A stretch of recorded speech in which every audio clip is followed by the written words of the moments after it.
دیکھیں میں آنیسٹلی فیل کرتا ہوں کہ this issue has been blown out of proportion, بات کا بتنگڑ بنایا گیا، اور یہ دیکھیں چھوٹی موٹی ریزرویشن ہو سکتی ہے۔ D G I S I کی جو اپوائنٹمنٹ ہے اس پر گزشتہ 4 دن سے کافی شور مچا ہوا ہے۔ باجوہ اور پرائم منسٹر صاحب کے آپس میں بہت ہی قریبی اور بہت ہی خوشگوار تعلقات ہیں۔ کبھی بھی پرائم منسٹر آفس کچھ ایسا ہرگز قدم نہیں اٹھائے گا جس سے پاکستان کی فوج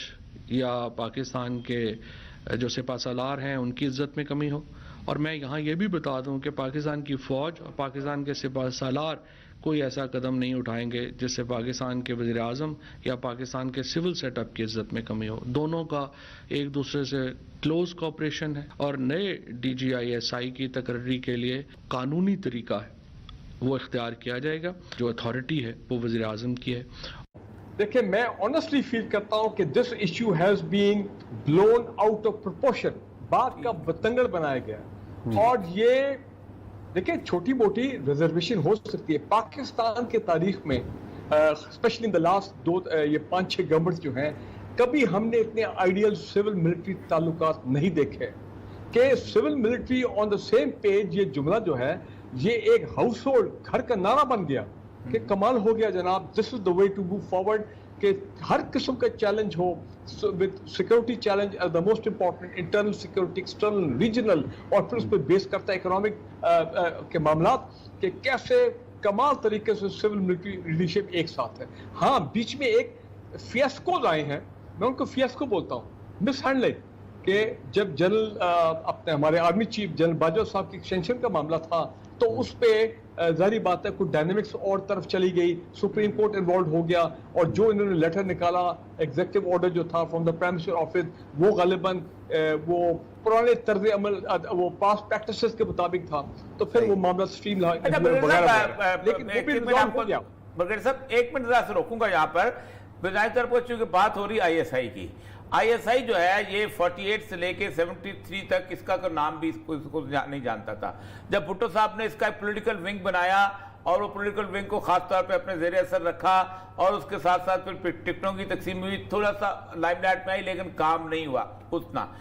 یہ آئی ایس آئی کا جو جنم ہے اصل تو ہوا ہے 1979 کے بعد۔ آپ کو خود اندازہ ہوگا کہ کس جگہ پہ اس کے ڈیٹس بنے، سارا کچھ بنے، یہ بہت زیادہ امپورٹنس اختیار کرتی چلی گئی۔ لیکن صرف آپ سے یہ پوچھنا ہے کہ سوائے جنرل کلو کی ایک اپوائنٹمنٹ کے جو کہ بے نظیر نے کی تھی، جو کہ ایک ریٹائرڈ آرمی آفیسر تھے ان کو لگایا گیا تھا، وہ بھی ایفیکٹو نہیں، کبھی کہیں ایسا ہوا ہے کہ اس اپوائنٹمنٹ کو مطلب خاص طور پہ اتنا متنازع بنا دیا جائے کہ نہیں یہ تو میرا اختیار ہے، میں نے کرنا تھا، تمہارا اختیار ہے، یہ ایک روٹین کی چیز ہوا کرتی تھی۔ آپ کی بات اور یہ صاحب سر بالکل ٹھیک ہے، یہ روٹین کی چیز ہوتی تھی، اور دیکھیں لیکن آئی ایس آئی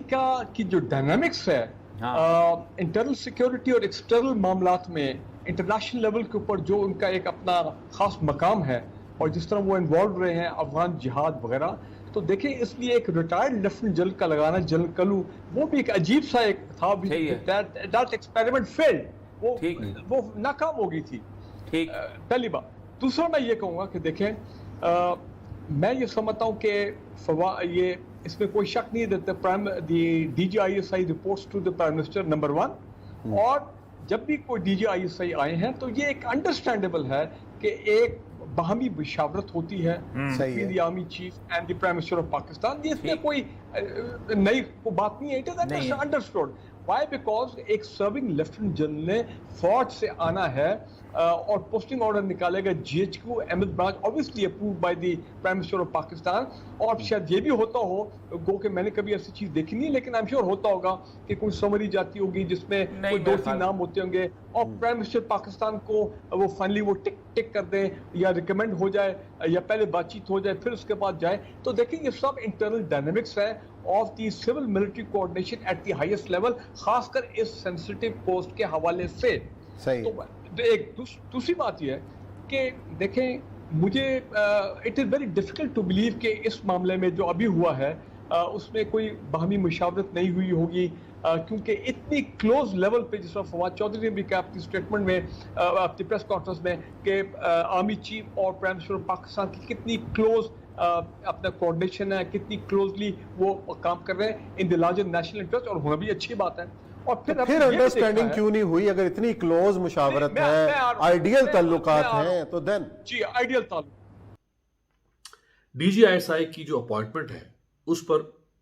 گزشتہ 4 دن سے کافی شور مچا ہوا ہے. خاص طور پر اپوزیشن کے حامی صحافی جو ہیں وہ تو اتنے خوش ہیں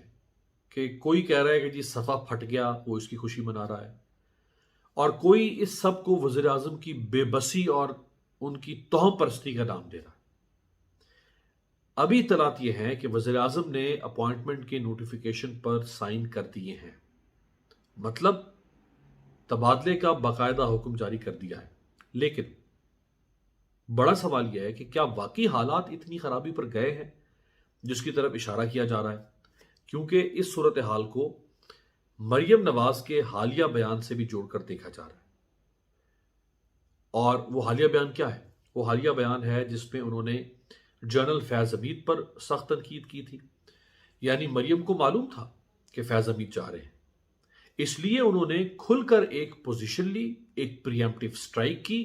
اور ایک تیر سے انہوں نے 2 شکار کیے. ایک تو فوج کے اندر اختلافات پیدا کرنے کی کوشش کی کہ فوج میں وہ جنرلز جو فیض حمید صاحب سے زیادہ سینئر ہیں وہ اس پر اپنا رد عمل دیں, اور دوسرا جنرل فیض پر ایسا الزام لگایا ہے کہ وہ آرمی چیف بنے یا نہ بنے, کم از کم انہیں متنازعہ ضرور کر دیا جائے. اس میں مریم ضرور کامیاب ہوئی ہے, اور جب وہ آرمی چیف بنیں گے, اگر وہ بنتے ہیں تو وہ تو پہلے ہی کانٹروورشل ہو چکے ہوں گے, تو ان کے آرمی چیف بننے کے حوالے سے بھی ایک دباؤ ہوگا کہ آپ کس شخص کو آرمی چیف بنا رہے ہیں جس کے اوپر یہ سو الزامات ہیں. تو یہ مریم بی بی نے اپنے طور پہ ایک بڑی سیاسی چال چلی ہے. اب ان کا کیس بھی لگا ہوا ہے 13 اکتوبر کو, تو اس کیس پر بھی آپ کو اپڈیٹ کریں گے کہ وہ کیا ہے اسلام آباد ہائی کورٹ میں, جس میں انہوں نے فیض حمید صاحب کا نام لیا تھا.